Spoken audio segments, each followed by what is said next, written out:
Hi friends, today we will again learn about types of communication, some another types of communication. Today only we will finish these types of communication. Next class we will do characteristic of communication. So today is the second class of communication. Let's begin our session now. So types of communication under this classification on the basis of channel. Channel के basis पे अभी classification जितना भी है उतना को हम discuss करेंगे। पहला है वर्बल कम्युनिकेशन। वर्बल कम्युनिकेशन हमने पहले भी पढ़ा है। इसमें सिर्फ it means communication with words written और स्पोकन। वर्बल में या तो रिटन होगा या फिर स्पोकन भी होगा। Verbal communication consist of speaking, learning, writing, reading. ये चार हमारे मुख्य कम्युनिकेशन का मुख्य कंपोनेंट बोल सकते हैं इसको। Speaking, listening, writing and reading and thinking. It में फर्दर भी क्लासिफाइड एज ओरल और रिटन कम्युनिकेशन। इसको हम फर्दर क्लासिफाइड कर सकते हैं ओरल या रिटन कम्युनिकेशन के माध्यम से। सेकंड है non verbal communication. It include using picture, sign, gesture and facial expression for exchanging information between person. इसको हम पहले भी समझ चुके हैं। नॉन वर्बल कम्युनिकेशन का मतलब होता है किसी भी साइन लैंग्वेज से या फिर गेस्चर से, बॉडी गेस्चर से या फिर फेशियल एक्सप्रेशन से जो भी हम दूसरे के साथ कम्युनिकेट करते हैं, मतलब उसको ये सब दिखा के हम जो कम्युनिकेट करते हैं उसको ही नॉन वर्बल कम्युनिकेशन बोला जाता है। It is done through sign language, action language और ऑब्जेक्ट लैंग्वेज। इसमें साइन लैंग्वेज तो आपको पता ही है, जैसे कि हाथ हिलाना, चेहरे का हाव भाव से उसको समझाना, या फिर ऑब्जेक्ट लैंग्वेज। ऑब्जेक्ट लैंग्वेज मतलब कोई भी पिक्चर को या फिर किसी ऑब्जेक्ट को दिखा के हम किसी चीज़ को समझाने की कोशिश करते हैं, उसी को नॉन वर्बल कम्युनिकेशन बोलते हैं। Non verbal communication flows through all acts of speaking और writing. Non verbal communication flow करता है स्पीकिंग और राइटिंग के माध्यम से भी। It is wordless message convey through gesture movement. Gesture movement action language. Action करके हम बोलते हैं, हाथ हिला के, सर हिला के या फिर उंगली दिखा के, कुछ भी, मतलब जो गेस्चर के थ्रू हम करते हैं उसको एक्शन लैंग्वेज बोलते हैं। ऑब्जेक्ट में आता है picture, clothes and so on, या फिर कोई पिक्चर या फिर कपड़े, किसी कपड़े पहन के हम उसको इंडिकेट करते हैं, मतलब हम क्या उसको बताना चाहते हैं। जस्ट फॉर एग्जांपल, जैसे कि जोकर का कपड़ा पहन, जोकर ने अगर कपड़ा पहन लिया तो हम समझ जाते हैं ये जोकर का एक्टिंग करने वाला है। तो इसी तरह से हम उसको समझ सकते हैं। Further non verbal communication can be identified by personal space. Personal space, phonemes, उसको फोनिम्स कहा जाता है। सेंस ऑफ स्मेल उसको ओल्फैक्शन, एंड टाइम को क्रोनोमिक्स कहा जाता है। ये तीन वर्ड्स है जिसको हम ध्यान में रखेंगे। फोनिम्स मतलब sense, personal space. Personal space उसके साथ हमारा कितना पर्सनल स्पेस है, जैसे कि हम बात करें उस तक वो बात पहुंच रहा है कि नहीं, स्पेस मतलब कितना दूरी हम बरकरार रखते हैं उसको, उस वो चीज़ को मतलब फोनिम्स कहा जाता है। सेंस ऑफ स्मेल उसका साइंटिफिक मतलब वो है, साइंटिफिकली हम उसको ऑल्फैक्शन बोलेंगे। ऑल्फैक्शन मतलब कोई चीज़ का स्मेल, क्या कोई अच्छी सी खुशबू आने से पता चलता है इस घर में कुछ अच्छी पक रही है या मीठा कुछ बना रहे हैं, ऐसा मतलब उसको समझ में आ जाता है। तो उसके थ्रू भी हमें कम्युनिकेट किया जाता है। एंड टाइम, टाइम को हम ध्यान में रखेंगे कि हम इस टाइम पे हमें पहुंचना है, इसी टाइम के अंदर हमें ये काम करना है।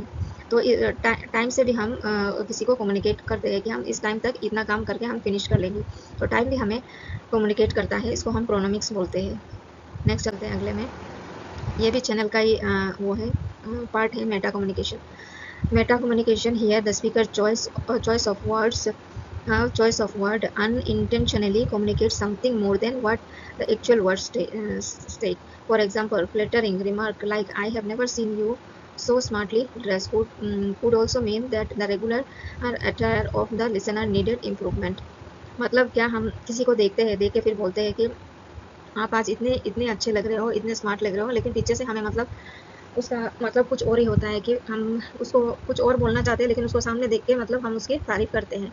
तो इसको मेटा कम्युनिकेशन कहा जाता है। Psychologist define meta communication as the sum of your verbal and non verbal communication. Verbal और नॉन वर्बल कम्युनिकेशन दोनों ही आता है मेटा कम्युनिकेशन में। For example, if you say glad to see you, हम बोलते हैं हमने आपको देख के बहुत खुश हुई हूँ, मतलब पीछे हमारा मतलब ये है कि आपको देख के मुझे बिल्कुल भी अच्छा नहीं लग रहा है, उसके पीछे का मतलब यही है, लेकिन हम उसके सामने दिखाने के लिए बोलते हैं glad to see you to someone and roll your eyes at the same time, they will not feel that they are actually glad to see you. हम उसको बोलते हैं ग्लेड टू सी यू, फिर पीछे से हम आइज को ऐसे रोल कर रहे हैं, ऐसे मुंह बना रहे हैं, तो मतलब कुछ और ही होता है। तो ये कहते कुछ है लेकिन उसका मतलब ही कुछ और ही होता है। तो इसको हम मेटा कम्युनिकेशन के अंडर में रखते हैं। नेक्स्ट है classification on the basis of purpose and style. Purpose और स्टाइल के बेसिस पे जो क्लासिफिकेशन टाइप्स ऑफ कम्युनिकेशन है, इसके अंदर में भी फॉर्मल कम्युनिकेशन होता है। In formal communication certain rules, regulation, convention and protocols are follows while formulating the communicating message. इसमें कुछ रूल, रेगुलेशन, कन्वेंशन, प्रोटोकॉल्स रहता है। जैसे कि एक ऑर्गेनाइजेशन में हम काम करते हैं, उसका कुछ रूल होता है, रेगुलेशन होता है, उसके थ्रू से हम एक दूसरे के साथ मैसेज एक्सचेंज करते हैं या फिर कोई इंफॉर्मेशन उसके साथ पास ऑन करते हैं। तो इसको ये मतलब इसका सर्टेन रूल्स रहता है, रेगुलेशन, कन्वेंशन, प्रोटोकॉल्स, ये सारा चीज़ हम इसमें फॉलो करते हैं। It follows an organisational structure.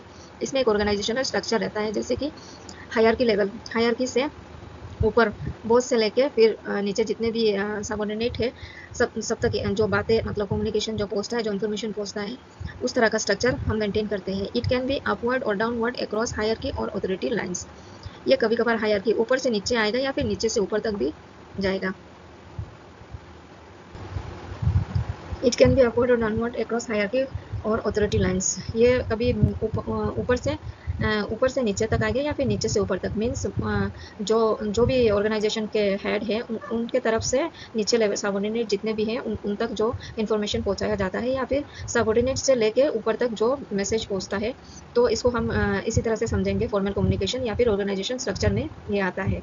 In formal communication the use of right language and correct pronunciation is required. ये फॉर्मल कम्युनिकेशन आप जो लैंग्वेज यूज़ करते हो, राइट लैंग्वेज होना चाहिए, मतलब टू द पॉइंट होना चाहिए, एंड करेक्ट प्रोनाउंसिएशन भी होना चाहिए कि सामने वाला व्यक्ति को समझ में आ जाए। आप जो भी कम्युनिकेट करना चाहते हो उनको वो बात तुरंत ही समझ में आ जाए। For example, in case an assistant professor has to communicate with college principal. अगर असिस्टेंट प्रोफेसर को कॉलेज प्रिंसिपल के साथ बात करना है, it is usually through the head of the department. तो ये हेड ऑफ द डिपार्टमेंट के थ्रू से होके जाएगा।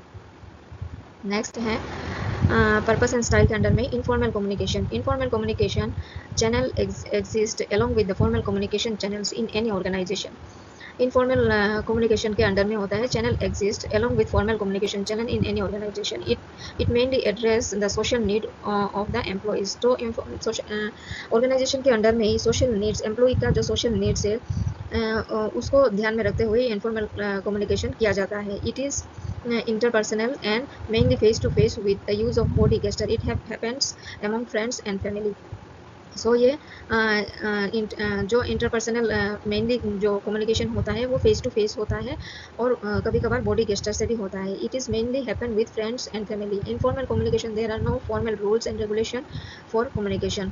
इनफॉर्मल कम्युनिकेशन में कोई फॉर्मल रूल्स नहीं रहता है, रेगुलेशन नहीं रहता है। A lot of distortion and filtering may take place in formal communication and it may be term as grapevine. So ये टर्म थोड़ा सा इम्पोर्टेंट है, ग्रेपवाइन। मतलब बहुत सारे लोग एक व्यक्ति के साथ बहुत सारे यहाँ से भी वहाँ से भी यहाँ से भी वहाँ से भी सारे एक साथ मतलब कम्युनिकेट कर रहे हैं। तो ये एक ग्रेप्स मतलब जो अंगूर का गुच्छा नहीं होता है उसकी तरह होता है, इसीलिए उसका नाम दिया गया है ग्रेपवाइन। सॉरी, मैंने ये आप लोगों को बोला था कि इनफॉर्मल कम्युनिकेशन ये ऑर्गेनाइजेशन में नहीं, ये ऑर्गेनाइजेशन के बाहर जो इनफॉर्मल कम्युनिकेशन होता है फैमिली और फ्रेंड्स के साथ, तो ये इसके बारे में बोल रहे हैं। और ये most of the time grapevine communication होता है, जो एक साथ में हर जगह से हर व्यक्ति कम्युनिकेट करता है एक साथ में। तो अंगूर के गुच्छे की तरह होता है, इसलिए उसको नाम दिया गया है ग्रेपवाइन। नेक्स्ट चलते हैं on the basis classification on the basis of direction. Direction के माध्यम से भी हम कम्युनिकेट करते हैं। पहला है vertical communication. This is basically formal communication. ये बेसिकली फॉर्मल कम्युनिकेशन होता है, जैसे ऑर्गेनाइजेशन में, स्कूल, कॉलेज के अंदर में जो भी कम्युनिकेशन होता है उसी को बोल रहे हैं। This can be upward, bottom up and downward, top bottom. या तो बॉटम से अप तक होगा या फिर टॉप से बॉटम तक होगा, जो पहले स्लाइड में मैंने बोला था। सेकेंड है lateral or horizontal communication with people at the same level in hierarchy that are peers and colleagues is termed as lateral communication. ये एक लाइन में होता है, मतलब एक लाइन में जो हायरार्की लेवल में एक लाइन में पीयर ग्रुप, जो पीयर्स कोलिग्स के पीयर जो ग्रुप होते हैं वो जो कम्युनिकेशन करते हैं उसके बारे में बोल रहे हैं। दिस में भी combine both formal and informal communication. यहाँ कुछ फॉर्मल या फिर कुछ इनफॉर्मल कम्युनिकेशन किया जाता है। This can be most effective communication at it is generally not shelled by chain of command method. This can help in the building of team in the organisation. तो यहाँ पे मतलब खाली फॉर्मल कम्युनिकेशन नहीं, informal communication किया जाता है, जो मतलब इफेक्टिव होता है। बहुत सारे बातें एक साथ में डिस्कस करते हैं और एक फ्रेंड्स की तरह मतलब आपस में कोई भी चीज़ हो उसको सुलझाते हैं। तो ये एक मतलब this can help in building teams in the organisation. एक टीम मतलब एक ही उद्देश्य लेके, एक ही लक्ष्य लेके जो काम करते हैं आपस में मिलकर, तो ये एक साथ में करते हैं, तो इसलिए इसको इफेक्टिव माना जाता है। This the amount of horizontal communication depend upon the interdependence of different department की तरफ से। जैसे कि यहाँ पे हो गया फाइनेंशियल डिपार्टमेंट, यहाँ पे हो गया सप्लाई डिपार्टमेंट, यहाँ पे हो गया प्रोड्यूसर डिपार्टमेंट, तो सारे यहाँ के जितने भी हेड हैं वो सारे इकट्ठे मिलके कोई चीज़ को सुलझाते हैं, आपस में डिस्कस करते हैं। तो यहाँ पे कोई भी मतलब वो नहीं है छोटा बड़ा, ऐसा नहीं है, सारे आपस में एक जैसे सेम होते हैं, एक ही लाइन के होते हैं, और हर एक डिपार्टमेंट के तरफ से रिप्रेजेंट करते हैं और अपनी बात को आगे रखते हैं। नेक्स्ट है diagonal communication. Diagonal communication is effective as hierarchical buildings are removed and there is a free flow of information cutting across position and status. ये नाम से ही पता चल रहा है, diagonal मतलब यहाँ से यहाँ तक, फिर यहाँ से यहाँ तक ऐसे, फिर यहाँ से यहाँ तक ऐसे, हर एंगल से मतलब लोग आपस में डिस्कस करते हैं, बातें करते हैं, अपने जितना भी इंफॉर्मेशन है या फिर मैसेज है उसको पास ऑन करते हैं। हायरार्किकल बिल्डिंग रिमूव, उसमें कोई हायरार्किकल बिल्डिंग नहीं रहता है, वो रिमूव करके फ्री फ्लो में आपस में सारे एक ही स्टेटस, एक ही पोजीशन में बात करते हैं। It facilitate the buildings relationship and bonding between the superior and the subordinate. इसमें रिलेशन बिल्डिंग भी होता है सुपीरियर के साथ, सबऑर्डिनेट जितने भी काम करते हैं तो उसमें आपस में एक साथ मिलके कोई भी हायरार्किकल, कोई बड़ा छोटा, ये सबको हटा के मतलब आपस में कोई भी प्रॉब्लम है उसको बैठ के सुलझाते हैं।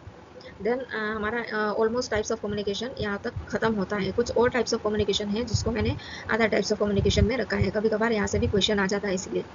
जैसे कि पर्सनल कम्युनिकेशन में भी private letter, memos, emails, personal interviews और टेलीफोनिक कन्वर्सेशन। पर्सनल मतलब आप खुद के लिए जो किसी काम के लिए आप किसी और के साथ जो कम्युनिकेशन करते हैं उसको पर्सनल कम्युनिकेशन। इसमें भी लेटर के थ्रू हो सकता है, मेमोस के थ्रू, ईमेल्स के थ्रू, या फिर इंटरव्यूज़, या फिर टेलीफोनिक, कुछ भी हो सकता है। मतलब personal communication are only cited in the text and are not included and in the reference list as information is unable to retrieve by others.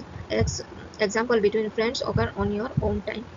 मतलब ये personal communication not only site in the text, ये मतलब खाली text के through या फिर वो नहीं, किसी तरह से हम किसी भी मतलब फ़ोन से हो, फेस टू फेस हो, किसी तरह से हम उसको मतलब बात करके सुलझा सकते हैं। एग्जांपल मैंने यहाँ पे रखा है, फ्रेंड्स बिटवीन फ्रेंड्स होकर ऑन योर ओन टाइम। जब हमारा पर्सनल टाइम होता है, हम फ्रेंड्स के साथ बातें करते हैं, कोई प्रॉब्लम हो या फिर हमारा पर्सनल कुछ शेयर करना हो, जो सारे बातें हम करते हैं उसको पर्सनल कम्युनिकेशन में रखा गया है। नेक्स्ट आता है impersonal communication is opposite to personal communication. In this type of communication you do not personally know the person you are speaking to. मतलब ये उल्टा ही होता है, उसमें हम नॉन पर्सन के साथ करते हैं, हमारे फ्रेंड्स के साथ, फैमिली फ्रेंड हो या फिर कोई हो, हम जिसे पहचानते हैं उसके साथ हम अपना दुख सुख ये सारे शेयर करते हैं। लेकिन इसमें उल्टा ही होता है, इसमें जो व्यक्ति के साथ किसी के साथ हम बात कर रहे हैं उस व्यक्ति को हम टोटली जानते ही नहीं है। आगे पढ़ के समझ में आएगा। You are not at all intimately familiar with the person on the opposite side of the conversation. आपको पता ही नहीं है वो व्यक्ति के बारे में जिसके साथ आप बात कर रहे हो। This type of conversation is probably with someone who you will not meet again. जो वो व्यक्ति जिसके साथ आप बात कर रहे हो उसके साथ हो सकता है ज़िंदगी में हम कभी फिर मुलाकात ही ना हो, हम कभी मिले और कभी ना मिले हो। तो इसका एग्जाम्पल है interpersonal conversation, asking someone on the train what the next station is. Train में बैठ के कभी कभार हमें बहुत सारे लोग मिल जाते हैं, उसमें से हम किसी को सपोज पूछ ले कि नेक्स्ट स्टेशन, अगला स्टेशन क्या आएगा, तो वो व्यक्ति हमें जवाब भी दे देगा और हमें समझ में भी आ जाएगा, लेकिन उस व्यक्ति के साथ हम ज़िंदगी में और कभी नहीं भी मिल सकते हैं। तो इस टाइप का कम्युनिकेशन को हम इम्पर्सनल कम्युनिकेशन कहते हैं। नेक्स्ट है, so today we finished types of communication. Next class we will learn about characteristic of communication. Till then, thank you and good luck.